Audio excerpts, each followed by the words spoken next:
Dr. Roger Gievald, with CEO of Fair Money, personal finance and credit expert. Roger, it's always difficult to work out exactly how you are feeling at any particular moment in time. But I sensed when you and I communicated yesterday, frustrated anger. Good morning to you.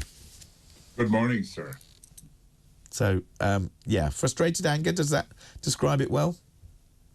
I think that's a pretty good definition. Yes, I am somewhat a man of mystery in my mood, but that's probably because of the inconsistency and ineptitude of so many of our politicians and leaders around the world. So one never knows where one is. So true. Let's come back to that in a moment, because one thing that we haven't really been talking very much about, although we probably should, is this word contagion is back in our language. Contagion means spreading from one to another. We saw those two American banks collapse. We've seen the Silicon Valley Bank, the European arm being picked up by HSBC, the American banks being underwritten by the American government. But then we also saw troubled banking giant Credit Suisse saying that they're going to borrow up to 50 billion francs, which is about 44 billion pounds, from the Swiss central bank to shore up its finances. Will this move stop the worry and stop the concern? Because yesterday we saw massive banking share falls. I think it will for the time being. The most dangerous element about this kind of contagion is people talking it up and self-inflicting it. I'm not sure we're ready for a full-scale financial crisis, credit crunch, James, like we had 10 years ago. The reasons for there were 3 banks actually in America, not 2. But the reason for SVB, Silicon Valley Bank, going are particular to it. It was paying very high interest to large numbers of startups, a very concentrated rather than a diversified portfolio. I'm not sure that will spread to other banks, but just like people who are talking up the property market crashes at the moment, probably some of them in the hopes to pick up some good property deals cheap once they've driven the prices down. I think it will mostly spread by word of mouth that is inaccurate. You see, I tend to agree with you that when property markets, when they struggle or they find it difficult, of course, higher interest rates do cause problems, and they change valuations and they change pricing. It doesn't necessarily cause a crisis. And when you've got markets which are being driven by the 3 Ds, particularly residential markets, death, divorce and debt, that's kind of when you have to worry, and we're not at that stage yet in the property market. Credit Suisse is a particular kind of basket case all on its own, and it's had many situations over recent years. They had various leadership, people in charge. Tidjane Thiam, who I thought was, one of the most hopeless chief executives in recent years, and overhyped and overtalked up, and wherever he goes seems to, I don't know, I find it absolutely extraordinary that people are given jobs when they have the failings that he has. But that being said, he was in charge. We now have Axel Lehmann, who's been in charge. He says, look, the bank is perfectly well funded, seems to have sorted out some of the problems, but they have put in some fairly major losses. Well, a lot of people refer to them as the ever-worrying Credit Suisse. I mean, as you say, they're always in and out of difficulties.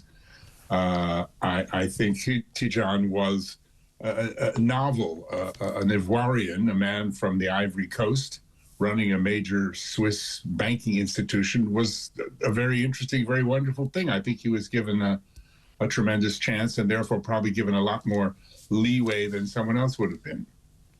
Yeah, well, that's as may be, but I don't know. I just got the impression, given his previous failed attempts at various mergers in his previous incarnation, I think at Prudential, I think he was overhyped and over-promoted beyond his level of capability. Well, I mean, we even have examples of people who have multiple failures running even larger banks, like the Bank of England. Andrew Bailey certainly has a track record. Oh, he has a track record of absolute failure.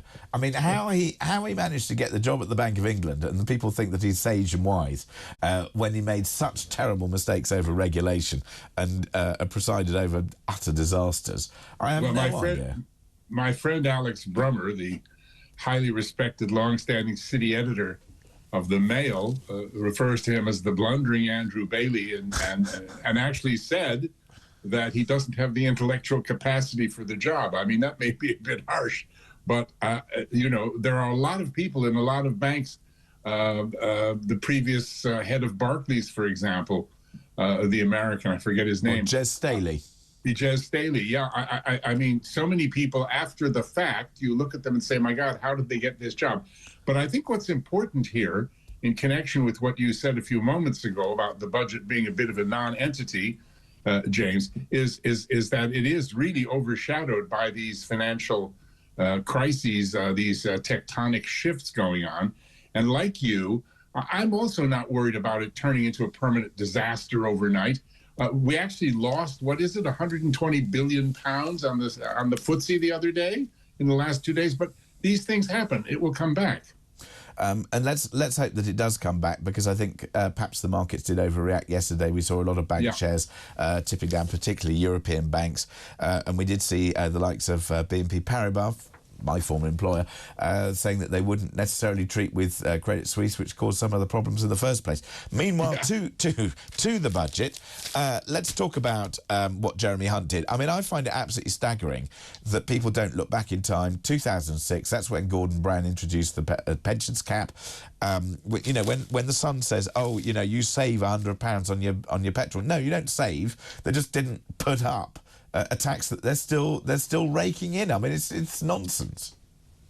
The whole thing is nonsense. I mean, starting with Osborne cutting the 1.8 million, and it's just, as the gentleman just said in your call, it's just so confusing. It would be nice, well, it is nice that he simplified it in this respect, but as one of the only things in the budget that I see as positive, not window dressing, not the usual smug Jezza, empty action with a great big smile and a wide-eyed stare. This measure does have value, getting rid of the lifetime allowance, but it only affects 4% of Britons. So, well, you say it affects 4% of Britons. I would actually argue that it affects more, because it means that we will see money coming into the system, we will see more investment, and we will see perhaps less over frothing of other markets. Roger, we have to leave it there, but thank you very much indeed for helping me froth and get cross and be suitably angry at whatever's going on. And we look forward to speaking to you again very soon. That's Dr. Roger Givol. He is CEO of Fair Money, personal finance and credit expert. Right, next.